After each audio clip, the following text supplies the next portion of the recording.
ولې د نورو خوښې وکړم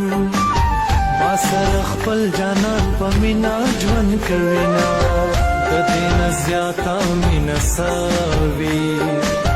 چې تر سهاره انتظار راته کوینه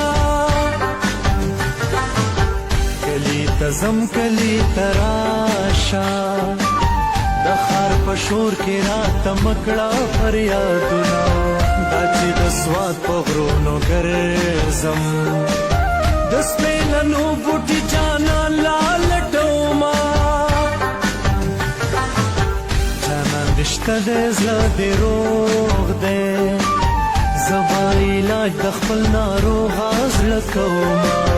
د نازولې دا هغه ده